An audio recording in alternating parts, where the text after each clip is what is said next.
Welcome back to ManaTutor MTG Draft. I'm Matt, and I'm here with Jeremy, and today we're going to go over Duskmourn. We're going to dive deep into the set. We'll be giving our thoughts on how to best prepare you for your first draft, sealed deck, or pre-release. We've graded the set, and we've distilled those grades down to the key takeaways to start the format.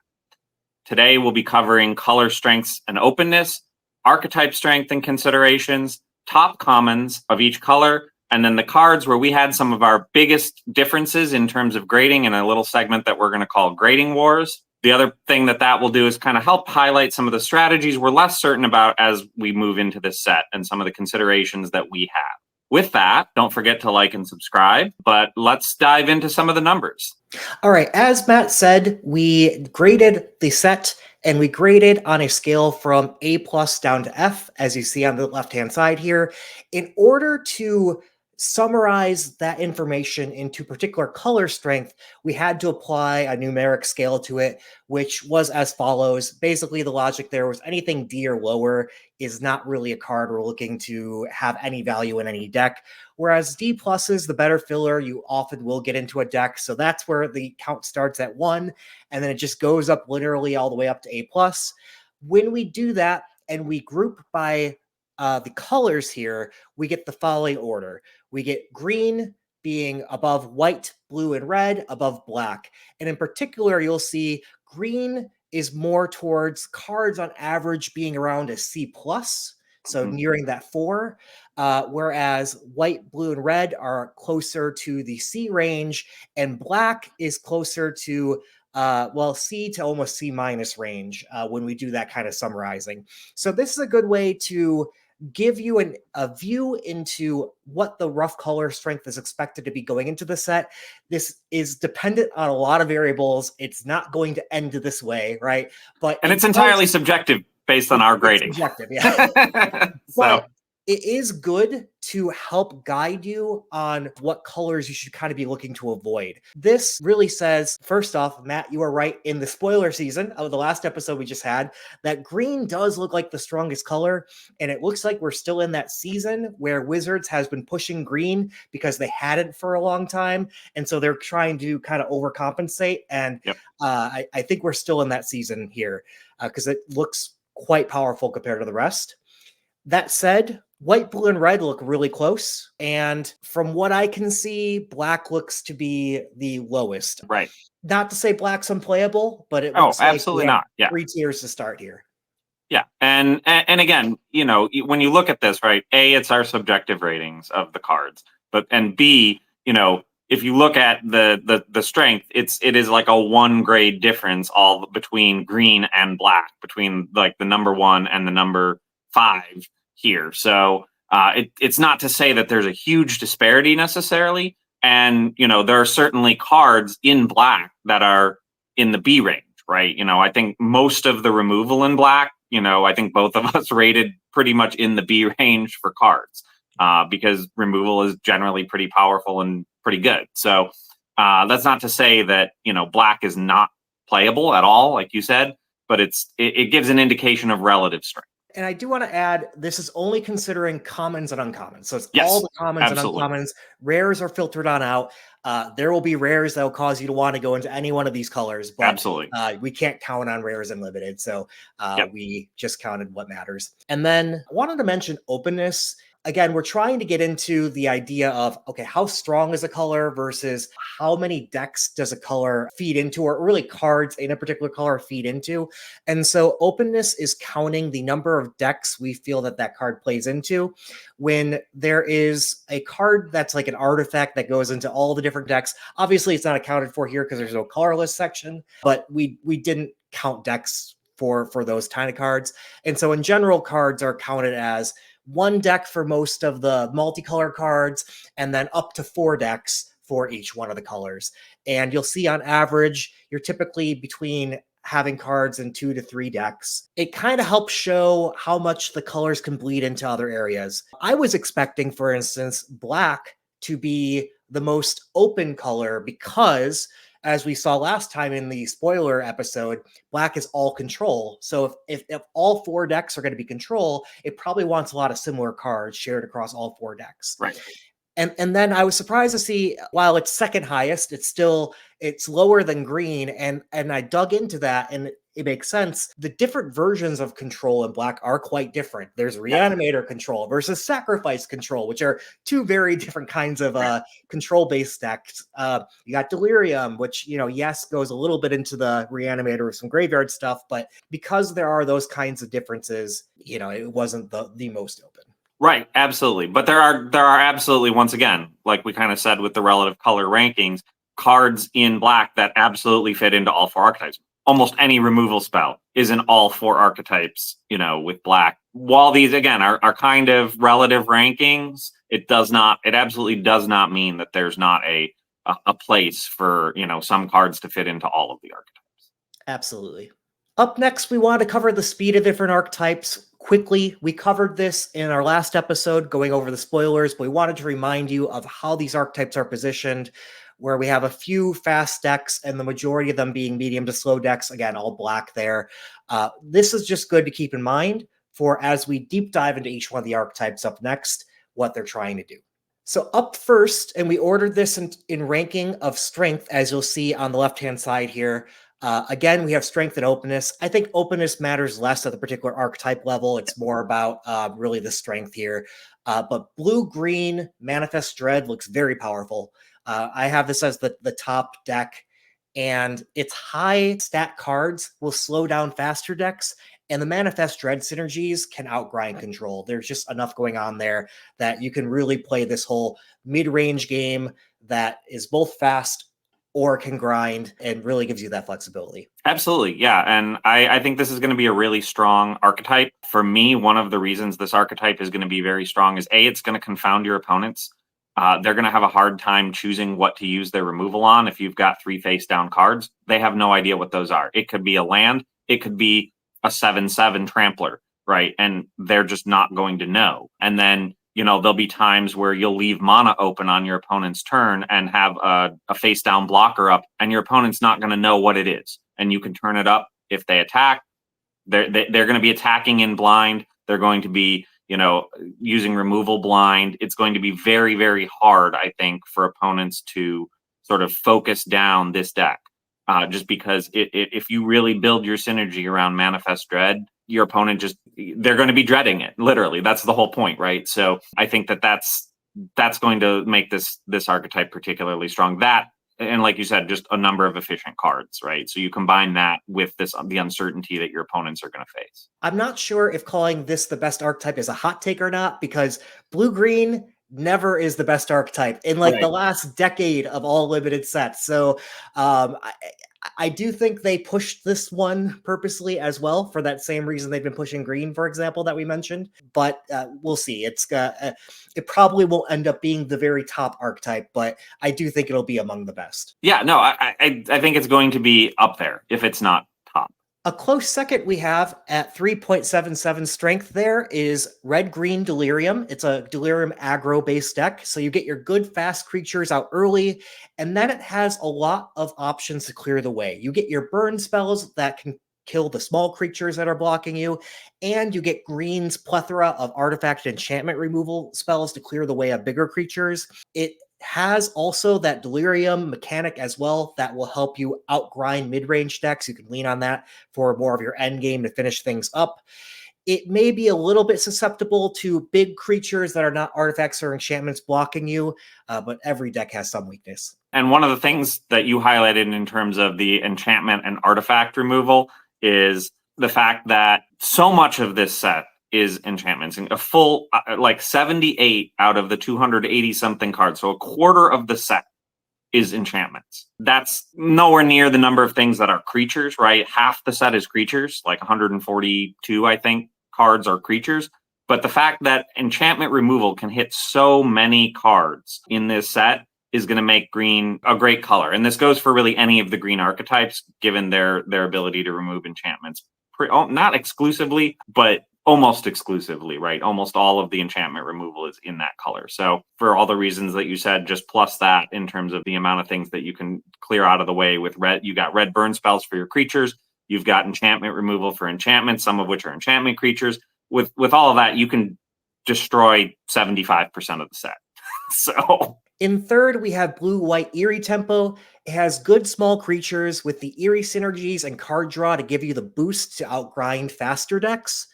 And it has tempo cards that can do things like tap, stun, bounce, even remove in some cases, and clear attacks for the mid-range and control decks to go up against those mid-range and control decks.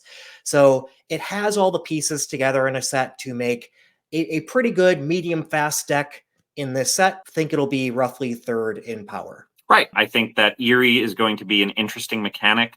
I think in a lot of ways, this is almost the most traditional of the, like, what we would consider archetypes based on the two color archetype system. Blue white is always about finding ways to tempo your opponent and then, swinging in the air, usually for the kill. I think this does that, right? Eerie just kind of adds that little bit of, now you want enchantments. Now you want to use those enchantments to, trigger multiple effects on the board and pump your creatures, or use it to tap down your opponent's creatures, or whatever. That just kind of adds a little bit to it, but this is potentially one of the more traditional ones, and it just has a lot of good support in the set with decent statted creatures that help support, that strategy.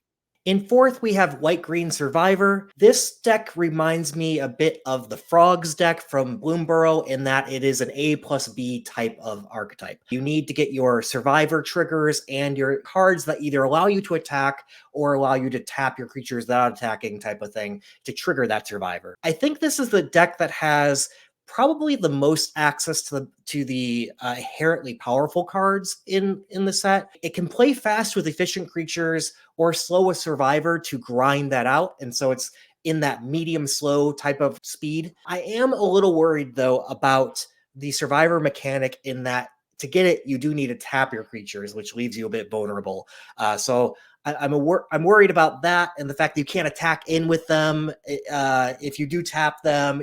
All that kind of stuff going on does worry me a bit. So I'm not quite sure where this one will end up, but by grades alone, the cards in it do look pretty powerful. I guess I'm not following your thing about you can't attack in with them if you do tap them. I mean, you just because I see this as a very aggro deck.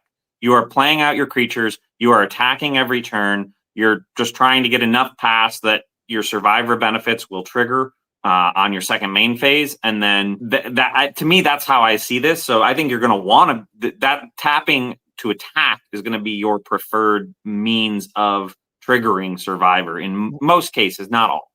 Right. I guess my point is, yes, you do want to be able to attack when you can. In some cases, you can't do that. And then there are cards that specifically say, like, tap untapped creature. Like there's the gang up fight spell that tap 2 untapped creatures to deal. You will need untapped creatures in order to play that.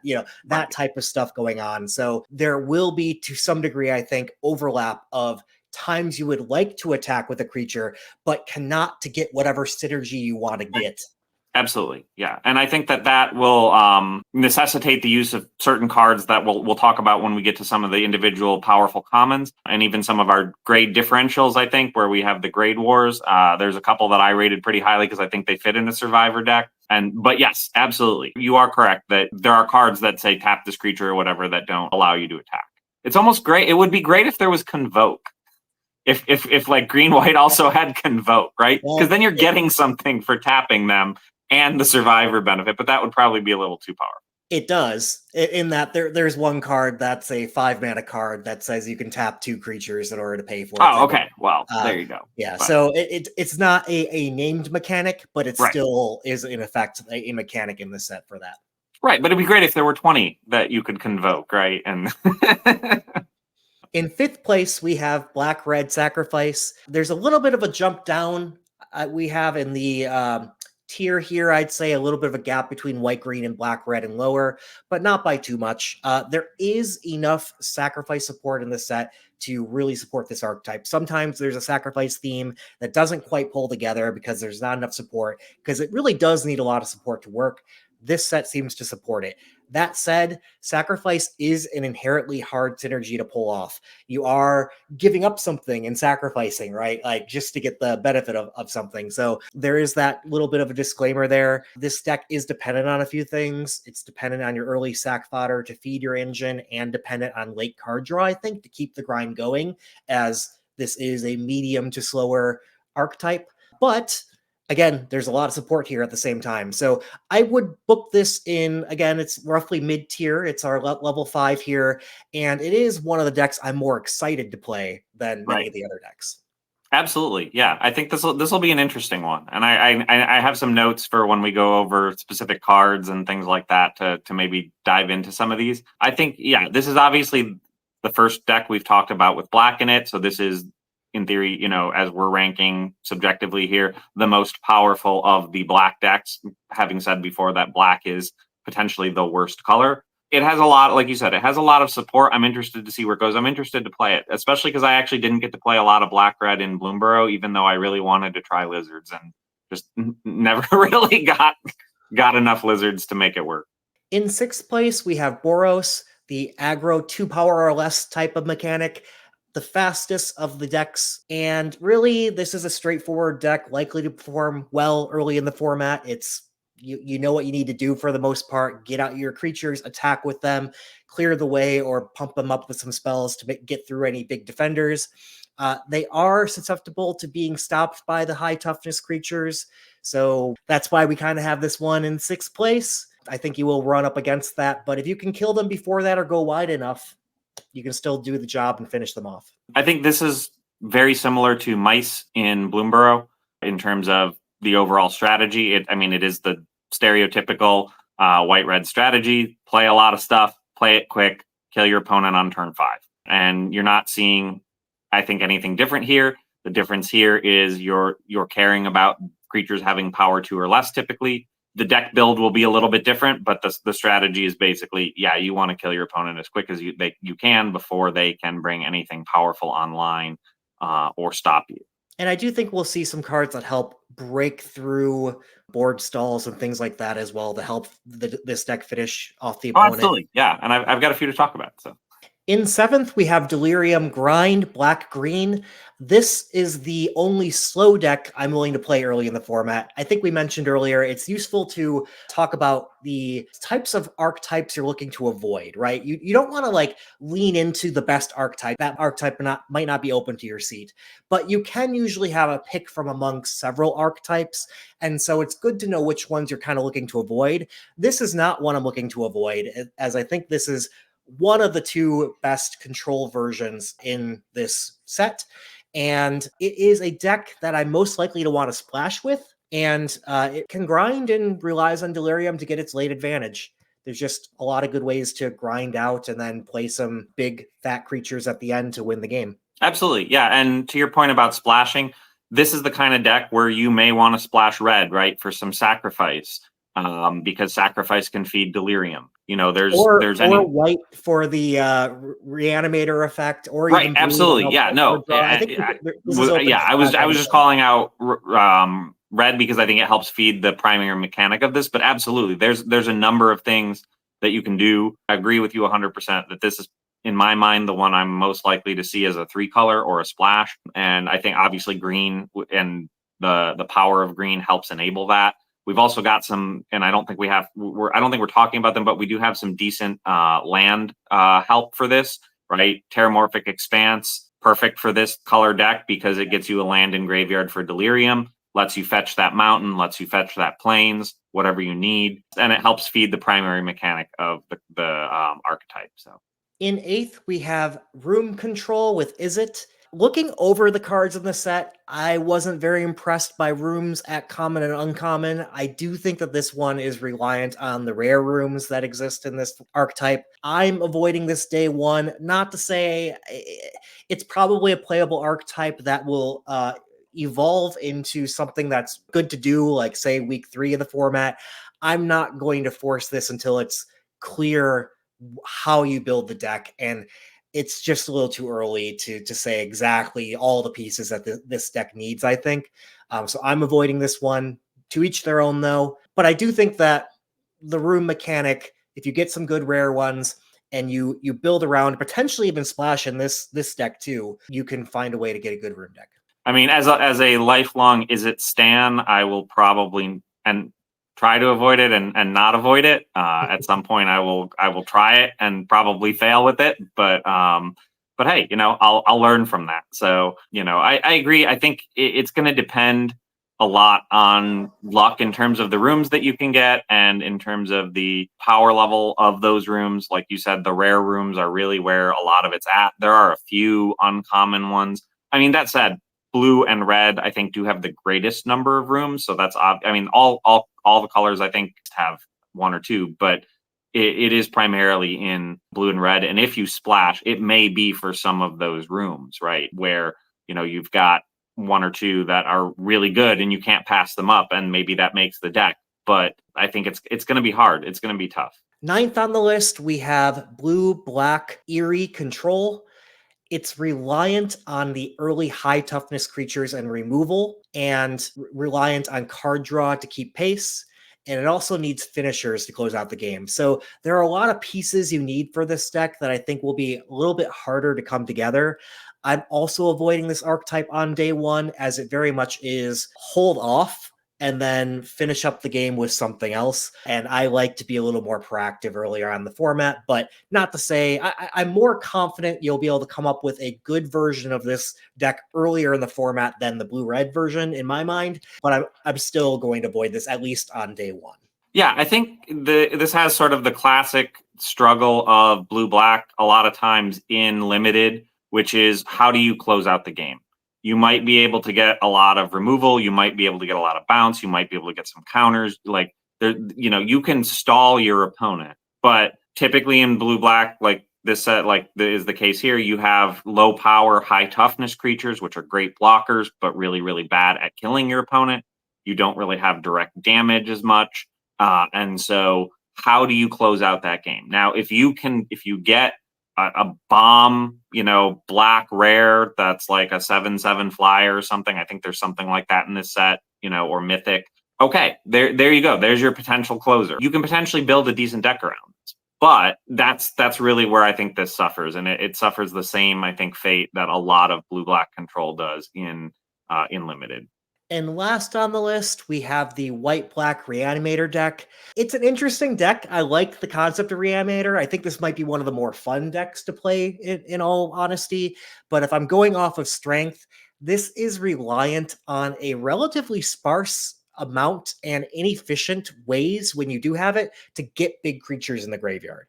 Green has ways to do it, right? And not to say white and black do not.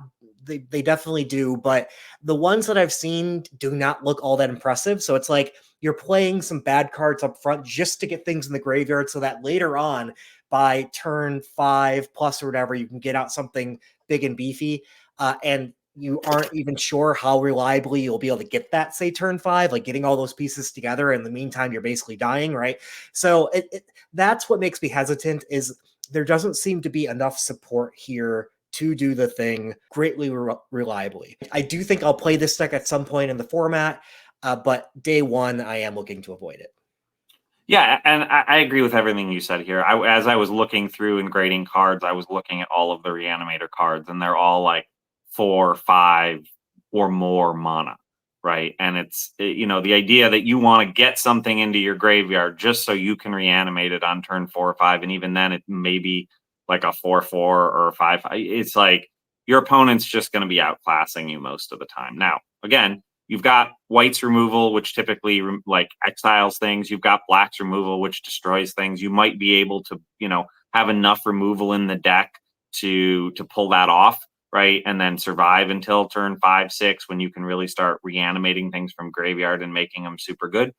But it's dicey. Right. It's very dicey to rely on that versus some of the more straightforward mechanics or the ones that have a lot more support within their particular archetypes. All right. So now we're going to dive into some of the top commons that we saw when we were grading the set. And so first up, we have Monstrous Emergence. Pretty standard green card, I think.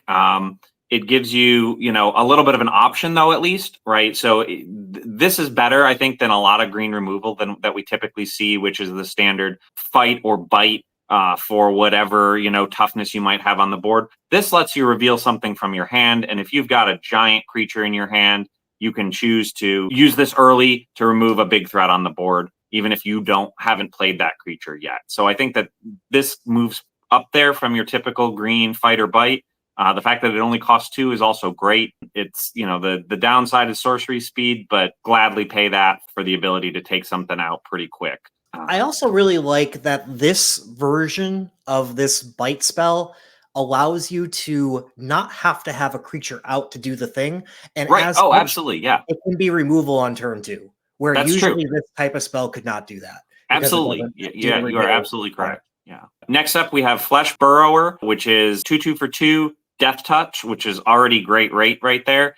But the fact is, whenever it attacks, giving another creature you control Death Touch is excellent. This allows you to potentially trade something small into something much bigger, or get some damage past your opponent. This, I think, goes in pretty much all of the green archetypes. It's especially, I think, going to be really great in Survivor, because you can give your things that you want to survive Death Touch, and then your opponent probably doesn't want to block it unless they absolutely have to. It can help enable other mechanics. This is not bad for manifesting as Dread, right? Because you can turn it face up, and then you've got a Death Toucher, and your opponent attacks into you, and all of a sudden you're killing whatever it is they attacked with. Number of great things about this card. I think, I think we can maybe talk about our bet now. The 2 cards we just went over, I think, are our bet. As you can tell, I'm very positive on Flesh Burrower. Jeremy really likes Monstrous Emergence. And so these are the cards that we are going to bet on this set. And then I think what did we discuss? We're going to go 4 weeks, and we're going to look among top players on 17 lands, and we'll see which one has a higher win rate. Yeah, I thought our last bet between Wix Patrol and Consumed by Greed and Bloomburrow, we did our standard version of the bet where it was 3 weeks of data, and whatever had the higher win rate wins.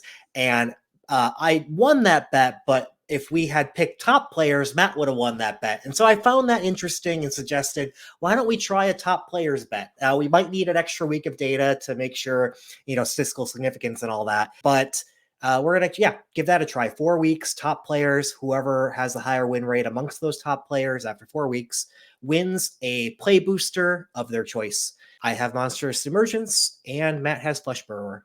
Absolutely. So let us know down in the comments which one you think is going to end up on top, and we'll check in 5 weeks from now, basically, but 4 weeks after the set releases, and we'll see where we're at. So last up among the green commons that we have in top commons is Manifest Dread. Pretty simple card. 2 mana. Look at the top 2 cards. Put one onto the battlefield as a 2/2 creature. Put one into your graveyard. This is going to be great in a number of ways. Obviously, you're going to be able to put something onto the board potentially that you can turn up face up later, which is effectively almost like drawing a card, but you get the 2/2 immediately. This is going to be great because it's also going to put something in graveyard, which can help you trigger Delirium. So anyway, excellent comment. So next up, we have our top white commons. So first up is Trapped in the Screen. This is a pretty typical white removal spell. Exile something when it comes into play. This is, I think, a pretty good version of this, right? First of all, it's got Ward, which is excellent, especially given the amount of enchantments and enchantment removal we see in the set. But also, this, just in terms of what you can target, this can target artifacts, creatures, or enchantments. And so usually I think we typically see this, as a creature or sometimes a non-land permanent, but usually it's a little bit more narrow. And this is one of the more permissive versions of this card that we see. Yeah, I think the Ward 2, it needs the Ward 2 to be a good card in this set, right? But Ward 2 is a pretty high cost for somebody to pay to destroy this. So I think it protects it pretty well for as you mentioned, a good version of this card. Right. And it is an enchantment as well. So it will, matter for all the things that care about this. This is going to be especially good in blue-white for your Eerie triggers. But it's going to be great in any white archetype because it's just a pretty solid removal spell overall. Next up, we have Fear of Surveillance. 2/2 for 2, Vigilance, and whenever it attacks, Surveil 1. Good, decent rate card. Surveil, as always, is an excellent mechanic. Helps you set up your draws, decide whether you want that or not. In this set, it'll also help trigger Delirium if you want it. It can help set up Reanimator in white-black. And it's an Eerie trigger, right? It is, in fact, an enchantment itself. So yes, absolutely. So pretty good card, fits in a lot of the archetypes, if not all of them. The card doesn't blow you away. I just feel like it's a cheap glue piece that will trigger anything you want. And as such, it's a decently efficient as a 2/2 vigilance. That helps you. It does the surveil as well. So I had a hard time. I wasn't sure whether to mark this the second best comment or the third next to the next one we're going to talk about. And I still don't know what's right, but I favored the cheaper card in that case, which is typically how I draft. So put it second. And so last up in the white commons, we have Unsettling Twins. This is your Exorcist reference for those paying attention. And it's a 2/2, costs 4, but when it enters, Manifest Dread. And so this is great because you're going to get 2/2s for 4, which is, pretty decent. A lot of cases you might rather have the 4/4, but in this case, the fact that you get to Manifest Dread and choose what you're putting out onto the board, which could be a much larger creature that you can turn over later, helps enable things like Reanimator in Graveyard, gives you sort of the power to put something on the board that later on can help you win the game potentially. So just all around good card, going to help synergize with a number of the mechanics. So into blue, next up, we have first Tunnel Surveyor, 2/2 for 3, but you get a 1/1 enchantment creature token with it. So it's basically at rate, but the fact that you get an enchantment creature is going to help trigger Eerie. It's going to just give you potentially another chump blocker. There's a lot of potential uses for this. A really efficient card overall. We also have Glimmer Burst. So for 4 at instant speed, you get to draw 2 cards and create a 1/1. As sort of with Tunnel Surveyor, you see a number of these in blue where you can create a 1/1 enchantment creature token, again, triggering Eerie. Usually, the standard rate is pay 3 to draw 2 cards, tacking on the 1 additional to be able to create a 1/1 enchantment, potentially trigger Eerie on your opponent's attack, get a blocker, get 2 cards in hand. Very, very good, efficient card. And it's going to help you do a lot of things. Yeah, usually we see a 3 mana draw 2 at sorcery speed, and the Right, fact that this absolutely. is instant makes this a lot better. And you Good point. tack on the 1/1 as well, which definitely helps when you're spending this kind of mana, because that's the issue with a lot of these draw cards, right? Is that it's spend a lot of mana, do nothing for a bit while you're getting killed, and then can't leverage the cards. Is true, but the fact that you can hold this up as an instant really does help. And then even potentially, even if this is draw 2 chump to save some life, like that's useful too. So yeah, it does a lot. I expect this to be an overperformer in the set. In fact, again, I wasn't sure Tunnel Surveiller or Glimmer Burst, and I went with the cheaper one first, but like this card a lot. Yeah, and to point out, a lot of the Eerie triggers pump creatures too. There's like a Eerie, whenever an enchantment comes to play, this gets +2/+0 or something like that. That's also just makes this like almost a combat trick. It's not a combat trick, but it very much can be a combat trick within the blue-white archetype. So, and then last in blue, we have our first room. It is Meat Locker and Drowned Diner. So the Meat Locker side, when you unlock this door, tap up to 1 creature and put 2 stun counters on it. And then the Drowned Diner, when you unlock this door, draw 3 cards and discard a card. So this combines, I think, what are basically generally 2 blue instants or sorceries that you see in most sets. Combines it into 1 handy card. The fact that it's also enchantment, though, and sticks around is obviously going to play into Eerie. It's going to play into things that care about how many enchantments you have on the board. And so that's, that's helpful in this case. The downside, I think, to this is obviously it changes all of that to sorcery speed. Some of these, like, the tap a creature, put 2 stun counters on it, that for 3 is usually, I think, an instant speed in most sets. And so the ability to do that, on your opponent's turn is useful sometimes, or on your opponent's end step is useful sometimes. But so there is a little bit of a downside, I think, with this one. Yeah, in fact, I think this card is mostly made for aggro decks, right? Like, in order to get the benefit of that tap on your turn, you're going to want to have that clear the way for you to attack in. So I would rather be putting this in my blue-white tempo. This is the clear the way type This is of definitely thing. a tempo card. Yeah, or into even green-blue, I could potentially see, because that's kind of more mid-range, like still getting on in and getting some advantage down the line. But yeah, this is a tempo play. If we were to rate just on like control, this would have been out of that. So next up, we have red. First, we have Scorching Dragonfire. Pretty standard red card overall. You see this in almost every set, or some version of this in almost every set. 2 mana, instant speed, deals 3 damage to creature or planeswalker, and exile it if it would die. It's going to be great to potentially prevent Reanimator against black-white. It's going to be great to take out, a threat early. So this is always, among, the pay 2 to deal 3 at instant speed is always among one of the better cards in red. And good to negate delirium that they would get for something dying. Oh, yes, absolutely. Good point. Next up, we have Turn Inside Out. Target creature gets +3/+0. When it dies, Manifest Dread. Efficient for 1 mana, right? The fact that you can use this as a combat trick to attack in, kill something when you're blocked, or deal extra damage to your opponent. Usually you're going to want to do this when blocked, but 3 extra damage is 3 extra damage, so you may want to do this even if you're not going to get the Manifest Dread portion of this. But the Manifest Dread is great because the creature's going to die. It's going to get you a 2/2. This is great in your white-red, right? Because you're going to get a 2/2 that is power 2 or less, so it's going to feed into those synergies.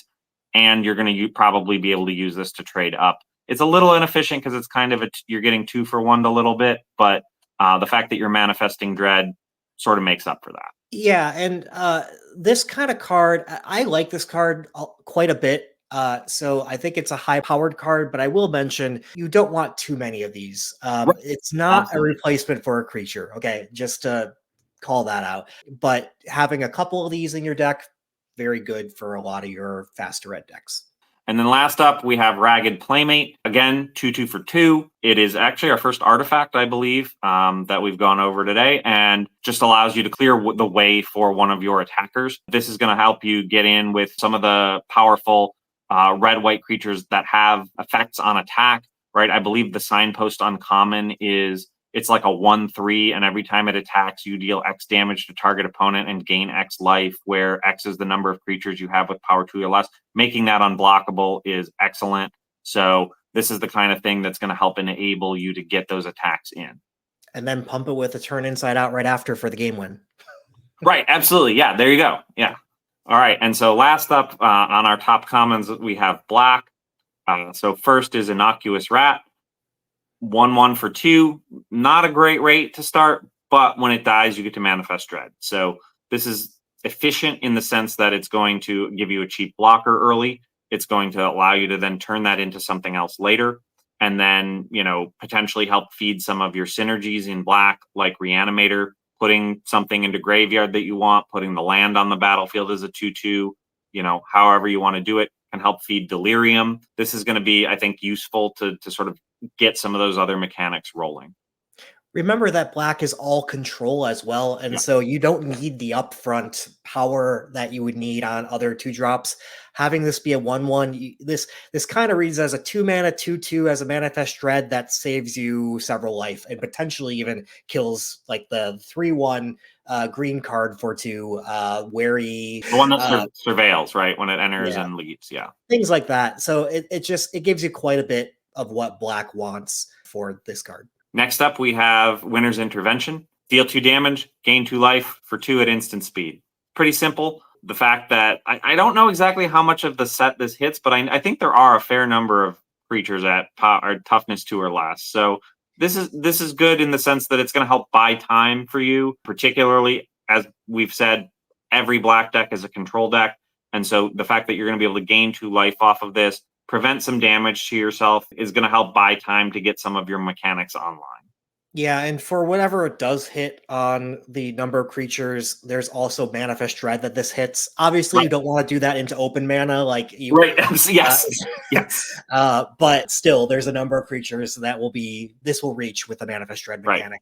Right. Yeah. There may be a case where you take some damage and just do this on your opponent's end step after they've tapped out. Yeah. Because you don't want to have them turn over and make it a 3/3 or something.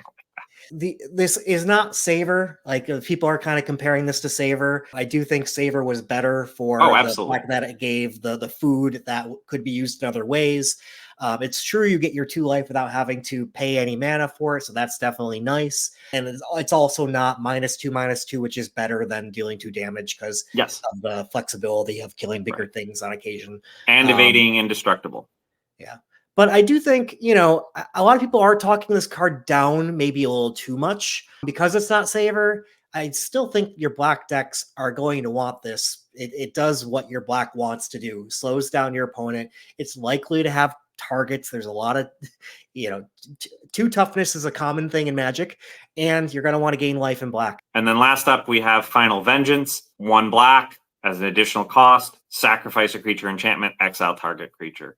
Right. So obviously the most natural home for this is in black-red sacrifice, but this is just a powerful card. The fact that, you're going to have to sacrifice something, but you can gladly sacrifice your innocuous rat to kill their biggest creature, right? Like their powerhouse, right? And it's not even kill, it exiles. And so it prevents them from getting delirium. It prevents them from reanimating it. It does any number of things that, to take out something that your opponent might really, really, really want. The only downside, if it is one to this, really, in my mind, is that it only hits creatures. But, it's still really, really powerful. Remember that you can also sack enchantments, and there will be cases for things that do not matter anymore to you, like potentially rooms down the line sort of thing. Once you've used up what they do, you might not want them anymore. And so this becomes a free cost effectively as a sacrifice at that point. And so with that, we can get into what I think is everybody's favorite section, and that's the grade wars. So first up, we have Ethereal Armor. Now, as is clear by the grades we gave this, I love this card. I think this card is going to be excellent. To me, it's going to feed into a number of different white archetypes. This is obvious. This is great for Eerie, right? It's an enchantment. It triggers Eerie. You're going to have other enchantments on the board, so this is going to be able to pump probably 2, 3, maybe more. The fact that it gives first strike is excellent as well. This is going to shine in Survivor in my mind because you're going to be able to give something first strike, and all of a sudden you're less afraid to attack in with it and get your Survivor benefit off of it. This is going to play in, if you even in green-white or black-white, if you've got some Delirium cards. Suddenly you're not so worried about a 2-for-1. You don't like the 2-for-1 if they take out your creature in the enchantment, but you're still potentially getting the ability to use that enchantment to trigger Delirium. You can sacrifice it later, to a sacrifice engine if you need it to feed something. I think I won't speak for you, but I'm pretty sure I know the reason you rated this a little lower, and I'm less worried about things like the 2-for-1 on this, just because I think it gives you enough trade-offs, and it's just such an incredibly efficient card at 1 mana. That's fair. The ceiling on this is very high. I definitely admit that. Obviously, yes, the 2-for-1 gives me major concern. It's just such a blowout if they can kill your creature and they get both of these things dead. Your point, though, trying to counter that on the synergies that you'll get, regardless, like an enchantment entering or sacrifice. My counter would be, or like even the Survivor case, I think Survivor is perhaps the least enchantment focused archetype. Like there wasn't a whole lot of enchantment survivors, right? So I think that it will have less of an impact in Survivor. Sacrifice, I don't really see a whole lot of that happening within white. There can be, like the last card we just saw, black-white could potentially do it sort of a thing, but that's not what I want to be doing with this, right? And yeah, the Eerie, it's a nice Eerie trigger, yes, but that's not enough of a payoff for my potential 2-for-1 scenario. So that's why I'm still low on this. Don't get me wrong, you're going to have games where you're going to think this is an A, right? I admit to that. The likelihood I'm going to lose when I get 2-for-1 is so much, it's such a swing, and there's enough efficient removal in this set to, like, even all your enchantment creatures are targets now for green. You know what I mean? Like there's so many things that could hit your creature to 2-for-1 you that's what I worry about with this. And I think it's why they had to push this to look really good, because I think in reality it will not play out good. I think this will be great. I also think I don't want to undersell white-red for this, because I do think that because you're playing with lower power creatures, now granted, this may stop you from having a power 2 or less creature, right? But this can potentially help you break through a board stall with that. If you're going wide, it makes, obviously they have to block that. They may not be able to block other things. So you can use it strategically in that case, I think. So I would come up much higher on this card if it had flash. Sure. Oh, absolutely. Right. Yeah. Just say that would get me to my maybe even B- range. But yeah, I'm sticking C-, but I see all the points and I agree with the points on how this is good. I tend to like cards that are not as variance based as this one. Up next, we have Disturbing Mirth. This is a signpost within black-red for the sacrifice deck. You know, obviously this is not looking to be like a turn 2 play or anything, but I do think that this card is pretty much essential to the sacrifice deck because you need to out card advantage your opponent in order to survive into the late game and outgrind them. And this is doing everything your sacrifice deck wants. It allows you to sacrifice something else, which you could, there's synergies there. You get to draw 2 cards when you do that, and you want to be doing that. And then it's sacrifice fodder that ends up manifesting dread when you do that. I know I'm basically reading off the card, but that's a lot for that sacrifice synergy. And I think you will need basically 1 to 2 of these in your sacrifice deck in order for it to be good. And when you do, I think it will be good. So this isn't a card that quite pulls me into black-red, right? I need enough other things going on before I want to get there. But as soon as I'm in cards that are black or red that could pivot me into black-red, this might be my pivot card, for example. Yeah, I think I agree with what you said in terms of if you're playing black-red, you absolutely need this. I still think it's just too hit or miss for me, right? Like when it hits, it's going to be good. But there are going to be a number of times where you're going to get stuck with this in hand and you're going to say, okay, I've only got like 2 creatures out on the board. I can't afford to sacrifice either one of those or I'm going to get screwed. Even if I get to draw 2 cards from it, you know, I'm basically 2 for 2ing myself, right? Like I get to draw 2 cards, but I'm playing one, spending mana, and then having to lose something on the board to do it. And so I think that the trade-off there to me, is not the best. And then if you don't have a way to sacrifice an enchantment, which there's fewer engines for that than there is for sacrifice a creature, I think then you're not getting obviously the manifest dread aspect of it. So this could turn into a situation where it's pay 2 to do nothing almost. So, yeah, I will say I can't remember any card that ever said sacrifice a creature without sacrifice an enchantment. So they do usually go together. I can't claim I know it's 100% coverage, but they tend to go together. I actually agree with your counter argument in that sacrifice synergies are tough, right? They require you to sacrifice something. That's not what you usually want to be doing in Magic. And so it needs to be a great card for that type of a drawback, right? Of you having to sacrifice something. So it sounds like your argument is less necessarily against the card itself and a bit more about the sacrifice archetype, and you have questions about that. it could be, but I do think with this particular card as well, you know, it just the way the triggers work on it and everything. There are going to be a number of times you have this in hand and it's going to be useless. Now, I don't know what percentage that is. It's going to come down to luck and draws, right? But you know, I look at this and I'm like, I don't know that I love it just because of that, right? Like I'd much rather, you know, almost put a creature into there that can enable sacrifice, because there are some creatures that are sacrifice engines and things like that, over something like this, just because I'm not sure.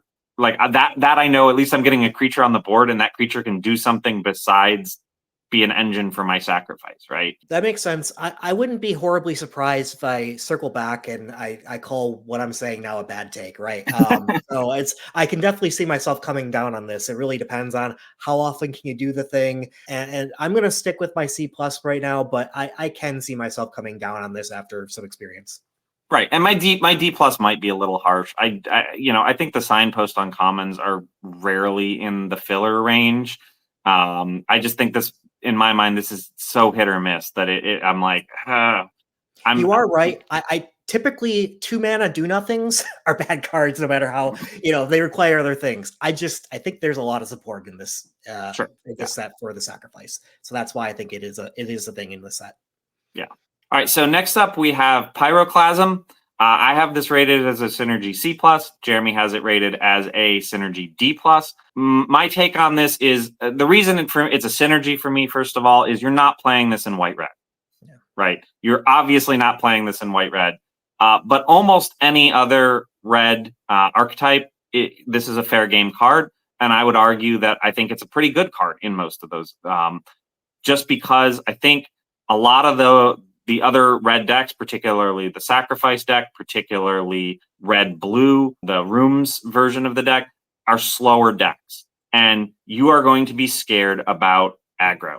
And so you are going to be scared about white-red, right? And all of the fact that is power 2 or less, typically, not always though, that's also going to mean toughness 2 or less in a lot of cases. And so you're going to hit a significant portion of their board with this. This is great against blue-green Manifest Dread. You hit their entire board potentially if they don't have the mana to flip over the creature. And so I see this as not a bad pick in any red archetype where you're playing beefier creatures or you're playing more of a control strategy like blue-red rooms. And so this is just going to be an incredibly efficient card for you in those cases. Yeah, my D+ might be a little harsh. I do want to say, please also don't play this in green-red. That's also a faster deck. But I can see it potentially in black-red, although I'm not so sure I'm even ready to put it there because I do want some of that sacrifice fodder to be there that I don't know that I want to have this kill. And I definitely see it in blue-red, yes. And I think it'll be a good card there, or it'll be a playable card there. I'm still just wondering, I guess part of it's is my belief that blue-red is not going to be that great of a deck.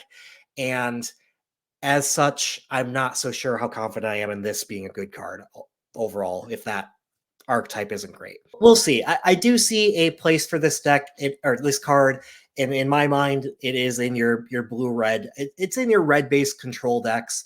And when you do this, you really do not want to be killing your own creatures. So I think we can leave it at that. Up next, we have Spineseeker Centipede. I gave this a Synergy C. Matt gave this a D.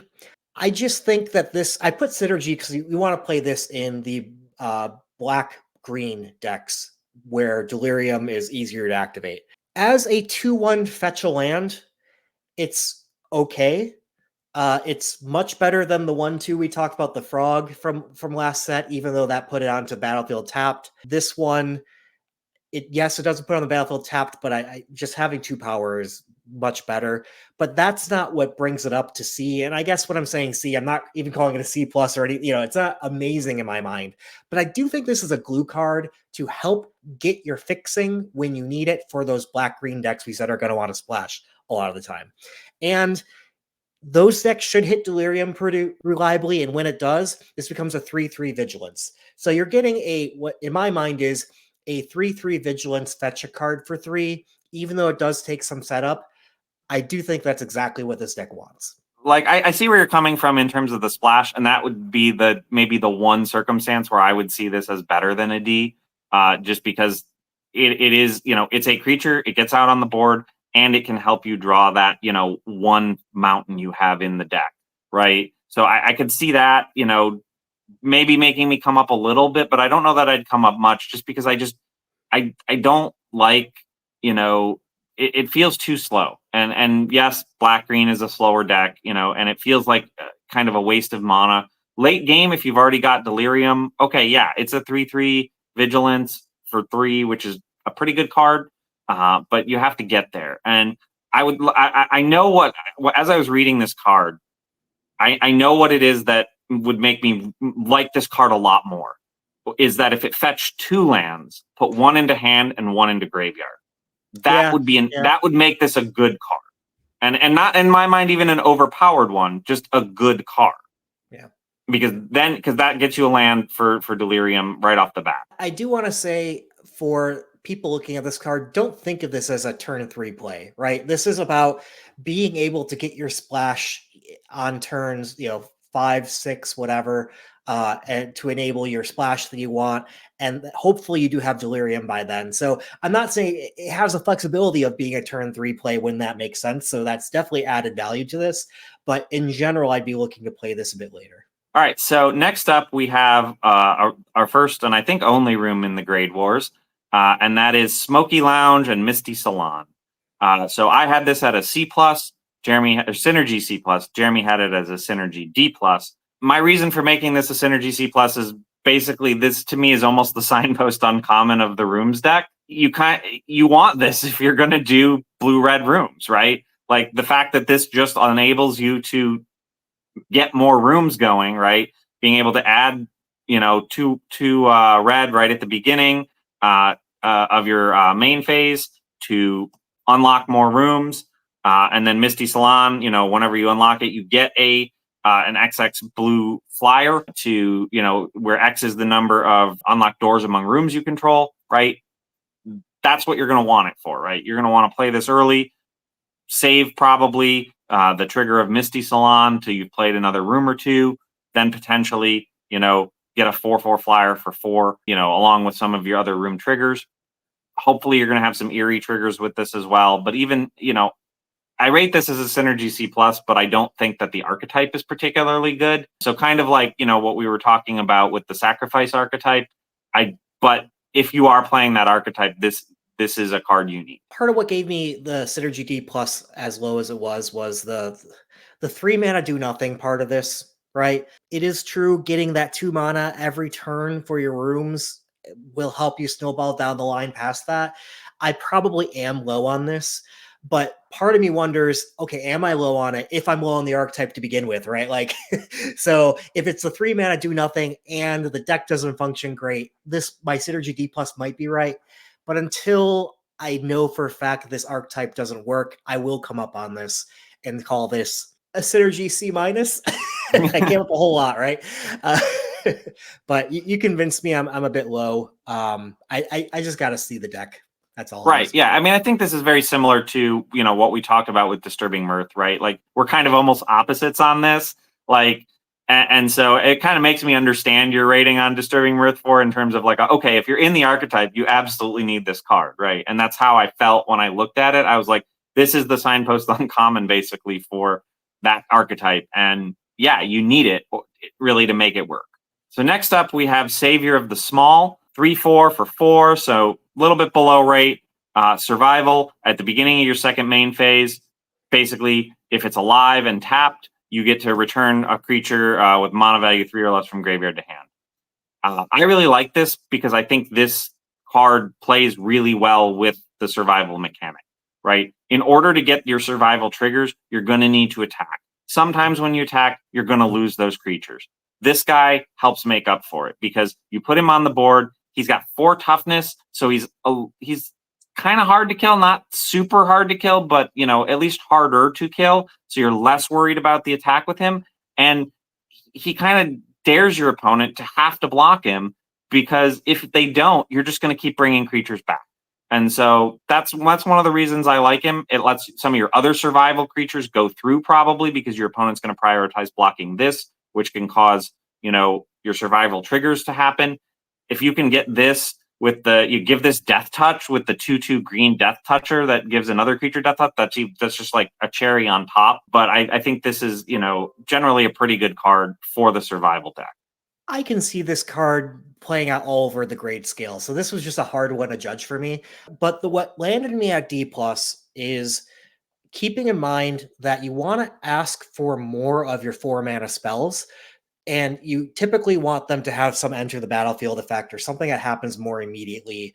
And this comes down already understated to begin with at 4 mana. And it does ask quite a bit before you get the benefit. You have to have something that's going to be a value of mana 3 or less to your graveyard that's interesting. This thing's going to have to survive against attacks when they clearly want to be able to kill it. And they can double block this and maybe only have one thing die when they double block type of thing. Yeah, there's other ways to enable this by tapping it down so you get a benefit, but now you're tapping it at the same time. That whole thing we mentioned of I'm not sure how the survival mechanic will play out with that. If they had like a cheaper version that did this, that's maybe even a little less statted, I'd be more willing to come up on it. I just want to ask a lot of my 4 mana plus cards. I admit, when playing with this, I may come up on this because when you do the thing, it's great. It just asks you a lot to do the thing. All right, so next up we have Drag to the Roots. Instant speed, destroy target non-land permanent, costs 4, but Delirium costs 2. I graded this as a B. Jeremy graded it as a C.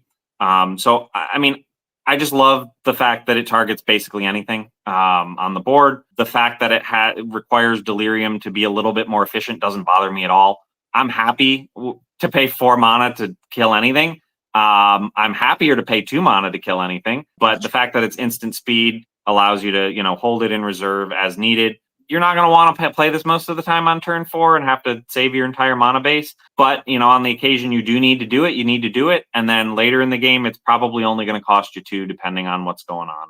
It's better than Early Winter, and Early Winter turned out to be pretty good removal in Bloomborough. I mean, it was not super great. It's not the best removal, but it's still decent removal. So yeah, I'm not an Early Winter fan, and that might be where the difference is here. Now, granted, this is much better than Early Winter too. Yes. But I think my C reflects that. I'm never cutting a C from a deck, right? Right.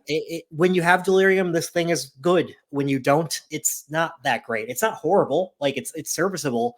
I want my black spells, like control cards, to be able to kill sooner.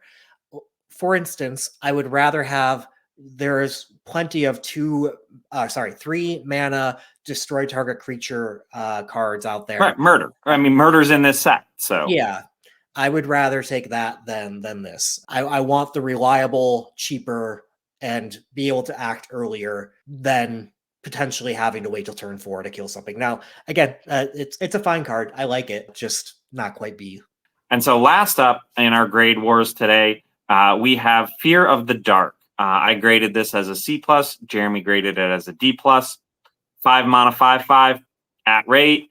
And then, if it attacks and the defender, controls no glimmers, it gains menace and death touch. So the reason I like this card is because, if you look at it, the glimmers are really in primarily. I think there's one in every color at least. There's either it's an uncommon or a rare, but they're primarily in blue-white, right? So you don't see as many in other colors. And so from my perspective, in most games, this is essentially going to be a 5/5 menace death touch 4/5.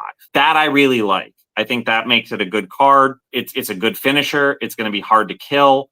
That to me that's what brings it up to C+. I can see how a lot of people would grade this as a C+ if you're using the right way of grading of a base case. Like this is an at-rate card that's slightly better, so C+, right? My concern with doing that on cards that are 4 or 5 mana is they really need to be above their weight in terms of what they do. Just having a 5 mana 5/5, even with a little bit of upside some of the time, it is not good enough to me for having a creature that expensive.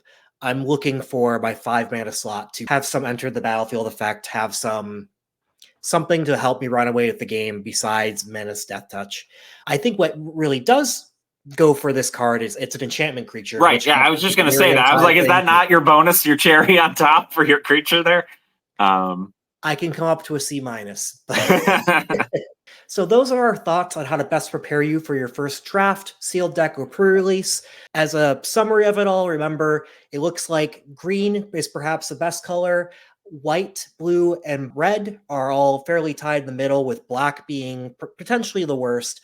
All look playable, but there are a handful of archetypes like blue-red, white-black, blue-black that we're kind of looking more to avoid in day one. But as the decks play out, and actually we'll probably come back with some thoughts on early access as well as a separate video of this. But next time that we have the podcast format here, we will be going over, we'll be playing our first week, and actually I think we're going to be doing that in person and going over how our first week went. So stay tuned for that. Let us know what else you think about this set. Do you disagree with any of the ideas we threw out there? What do you think we need to be looking more into? And don't forget to like and subscribe, and we'll see you in the next one. See you in the next one.